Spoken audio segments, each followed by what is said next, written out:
Samahan nyo pala po mga kamahalan, unbox natin itong nabili ko sa Lazada sa halagang 493 pesos. Meron na tayong napaka-solid na tail light para sa ating Yamaha Aerox version 1. Napaka-pogi dito talaga at super excited na ako ikabit ito. So fast forward na pala ito So nabaklasan natin yung ating Aerox version 1 na limited edition.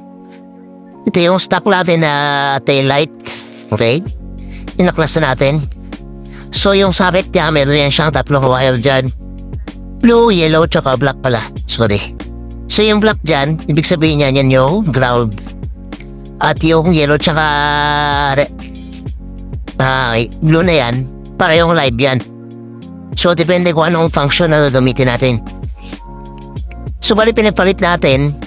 So kasi itong nabili natin na aftermarket na tail light, meron lang sa meron sa cut ko rin red, black, tsaka blue. So bari yung blue dinikit natin doon sa yellow. Okay? Dito sa yellow na connection ito.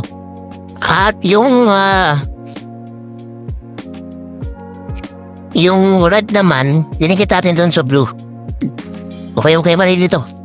So kahit magkapalit yung niyan, yung red tsaka blue, walang problema yan. Pwede nyo naman baguhin ulit yan. Kasi depende sa manufacturer Sabi nagpapalit nila yung mga kulay-kulay. So yan, huwag nyo lang ipagpalit yung black Yung black, dapat mag-stay yan sa black palagi dahil yan yung ground. Dahil kapag nalipat nyo yan dyan sa red tsaka sa blue, yung black na yan, sigurado, puputok yung fuse ninyo. So, yan pala. Check natin Check natin kung ano yung status niya. So, naka-on na siya. So, kilos po yan yung ating Aerox 155 version 1. So, ayun na po yung kanyang itsura na kanyang tail light. Okay? Kapag nag-brake po tayo, yan ang itsura niya. Okay? Nabiblink po siya. So, meron pa yung dalawang kasama na wiring dito. Dalawang yellow. Ibig sabihin, ito yung sa kanyang blinkers. Nasa sa inyo po yan kung gusto niyo i-integrate yung blinkers po natin. So, sitwasyon natin, meron tayong blinkers dito. Yan, di ba po natin tinanggal yan? Stuck pa po yan. So, kung gusto yung i-integrate yan, sabay silang iilaw pag left signal o kaya right signal, hanapin nyo lang po dito. Yan yung mga wirings na yan. Meron niya tatlo Okay? Inalatan ko yan, meron yan dito ang cover kanina. So, mga Aerox 155 na version 1 So, kaya marilito, pag baplasting nyo ng cover na yan, nakaganyan, tinanggal niya yan, makikita niyo ito. Ito para sa left signal, dikitin dyan. Ito naman yung isa para sa right signal. At ito naman para sa light ng ito na to. Para sa plate number light. So, kaya man ito So, bali, makikita rin nyo, para yung black yan, dito sa linya, papuntang ilaw. Pero dito sa kabila, papuntang makina o pupunta sa kanyang circuit board. Yung isa dyan, pansinin nyo, ibang kulay yan. So yung black, ground yan. At yung isa kulay naman, which is hindi na makita masyado kasi may meron niyang balot, kanya protection. Pero kung makikita yan sa loob, kulay kulay brown. So yung isa naman sa right signal,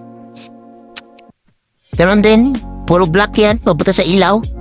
Pero sa dugtungan niya, papunta sa circuit board, kabila, kaya naka-double yan Yan yung ground, at yung green naman, yan yung live niya. So kapag gusto nyo ikabit itong ating i-integrate itong ating signal light sa kanyang tail light. So, isa dito sa dalawang ito ay left o kaya yung isa din right. So, pili na lang kayo, no? So, testing kailangan natin. So, yan. Ito yung sa kanan. Minaplas ko na yung live niya. Ito yun, nag-splice na ako dyan. Didikit ko yung sa kanila. Kapag naidikit ko na dyan, at itatry ko. Yun, sabay yung biblinker ako. Kung umilaw yung kanan, at sabay silang umilaw ng blinker, ito kanan dito, kanan din dito, ibig sabihin, tama yung ginawa natin, unaw. Huwag kayong kakabahan. Basta yung color coding, tandaan nyo lang din talaga. Kasi baka malito kayo sa mga nagdi-DIY dyan. Baka masira yung fuse ninyo. So okay na yun kung fuse lang ang masira. Kasi may mga mekaniko minsan na pinapaayusan natin. Yung mga fuse is kapag walang pampalit, nina-jumper na lang nila yung fuse. So masisira yung ating wirings or ating circuits dyan sa loob. So hindi mo tayo expert sa electronics para sa mga motor, pero gaya nga sinabi ko, nagdi-DIY lang po tayo. Gusto rin natin matuto kung paano ayos ng motor. So motor naman natin to. Wala naman kung walang iba sa atin. So kung masira, tayo rin ang mag-software. So for the sake of the information na lang, dahil lang ibang gumagawa ng video natin ito sa YouTube. So tutorial lang sa mga Aerox version 1. Ayan, ganyan po yung gagawin natin. So lang sa inyo po kung gusto nyo po i-integrate itong taillight na to dito sa kanyang blinkers.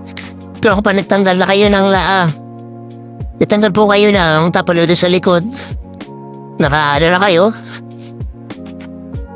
ang tawag dito, naka-plain na kayo, plain na kayo na forma, so wala nang tapalodo sa likod. So mas maganda po, may blinkers pa rin kayo. So ikakabit po natin yan. So ayan na, kabit ko muna natin. So bali yan, nakabit na natin yung mga wirings. Medyo balat lang itong garing dito sa taillight. Balat lang, so lagyan na natin ang tie wrap or zip tie. Tapos iayos lang natin siya dyan para safe pa rin sila kahit medyo maipit ng konti. So pinapit natin yung battery para matesting natin. Papakita ko sa inyo kung ano yung tsura niya. So yan, bali mga kamahalan, naka-integrate po yun yung kanyang taillight sa kanyang blinkers. Okay? I-rate nyo ba yan? So dahil kumapit. Power 1 po yan. Kita nyo naman, magana po. Diba? Pungi. At kapag last time po tayo, sabay po siyang umilaw. Diba? At right turn naman po, ganyan. So kapag nag-hazard po tayo, yan yung itsura na. At kapag nag-brake naman po tayo, talimang brake, ganyan po po, legit po siya. Sended po, kapag naman brake, hazard, brakes, ayos. So mga sumusuporta po sa atin, maraming salamat sa inyo. At kung nagustuhan niyo po yung video na ginawa natin, huwag po ninyo kalimutan na i-hit yung like at i-follow nyo na po ako sa update page. Walang iba kung dito sa Palawan Kings po. Yan na po yung itsura na ating Aerox 155 version 1. Kung may tanong po kayo, comment below po please. At sasagutin ko po yung mga comments ninyo kapag nakita po namin. Maraming salamat po mga kamahalan. God bless.